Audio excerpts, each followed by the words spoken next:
Sad Part 95, and me and Yella, DJ Yella, we did a song, album called One More Nigga to Go with Scotty Brothers, some gangsters. And once we did that project, it was in 1996, because that was in memory of our homeboy, Eazy-E. We had a song called This Is For the E, a real Compton City G. It was at the funeral, everything. And that same year was a special year because I had a chance to, bump into my homeboy Tupac again. Because Tupac was originally hanging around NWA, Above the Law, and us. I got footage of us performing in 1991 with Tupac. He was the little homie. You know what I mean? We all had business relationships through Atrium, who was the manager of Digital Underground at that time. And, we were cool. So once Tupac got on Black Mafia Life, the first time you ever heard G-Funk, he said, I'm from the G-Funk, but you can call it what you want. That was in 1992. Wow. You see what I'm saying? So that was our little homeboy.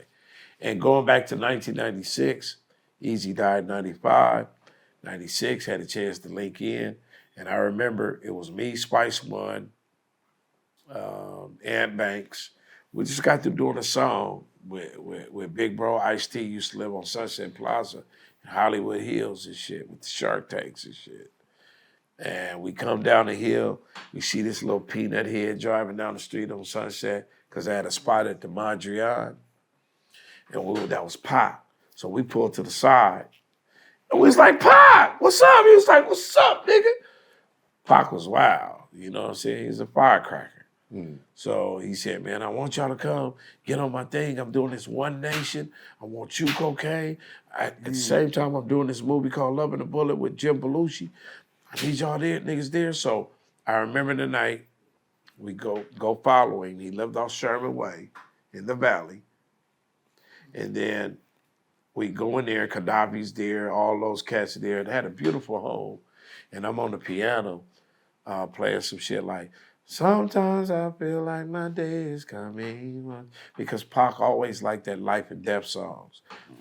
That's what type of songs we used to have back in the early days. Why do you think he liked those songs? I ain't gonna hold you. Wait, hold on. Jay's over here like, I was there. Yeah. Yeah. Jay, you was there? My cousin. Yeah. So once we at his house. Come on, man. You know what it is. We at his house, right? We at his house before we go to Can-Am. Right. And he likes that song, so he said, hold on, man, I gotta answer this phone. This bitch calling me.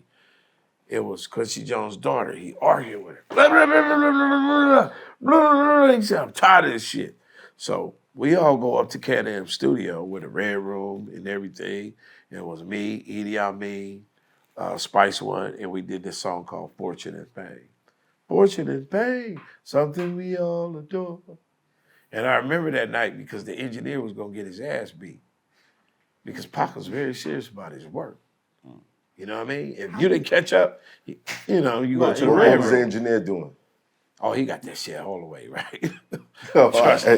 He fixed whatever it was, right? Yeah, so the next day, we had a chance to go on 3rd Street to see them filming the Loving the Bullet movie. And he said, I'm about to go to New York and mix it up with Nas and them. Because he wanted to squash the East Coast and West Coast beef. That was the One Nation project. Yeah, that's the One Nation. I'm on that project. He talks about it too. Wow. And then he said, I want you niggas to come with me, you and Chico. Chico is Spice One. And at that time, I had prior obligations in Santa Monica at Scotty Brothers because me and Yella had a record called One More Nigga to Go in 96. Right. I said, I can't go, but I'm going to see you niggas after you come back from Vegas. And that was the Mike Tyson fight. That'd be the last time I see Tupac. Right. Yep. You know what you need? You need a documentary. I don't think this is enough. No, I got a movie and a documentary I'm working on. Yeah, when I come out, because I think I need these visuals because you got a lot of film. I heard you mention film a few times. I'm going. Yeah. This ain't the DVD. I had started looking to see if it was a little bonus section or something on here. You know, like the old school. It's a lot of stuff because it's a multi-plethora of things dating back from the Motown Nobody can tell my story like I tell it. So I'm taking my time like a slow cooked meal, so it can resonate properly, and it can be more organic.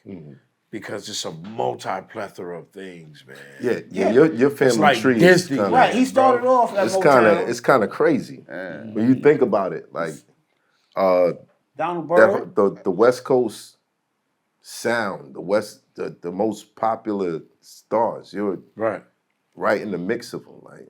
Right, and see the mystique them built up for so many years, to where now that I'm backing it up by facts because you can't cap, and people had enough chance to do their fact checking, and it came back 100. I think it's a story that's really going to inspire the next generation, because it's dating back from the Motown era to Uncle Willie to coming in the custom gangster rap, which we call street knowledge, to actually being the most featured recording artist on the planet, and to be able to, stand on the real flex, because I've been with my wife since 1984. I mean, I wasn't married that long, but we were married in 1990, and we have 8 kids, 4 boys and 4 girls. So that's the real flex.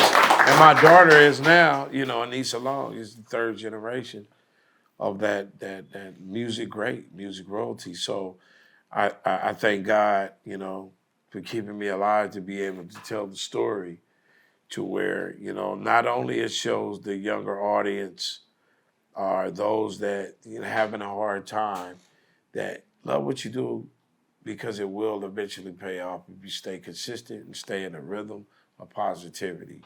Because a lot of times I wasn't getting paid, but I love music. Right. I could have gave it up. I could have been like, nah, I don't want to do that. But because I love this music so much and what it did for me. You said one more feature. You know what I'm saying? Yeah. One more feature. One more feature.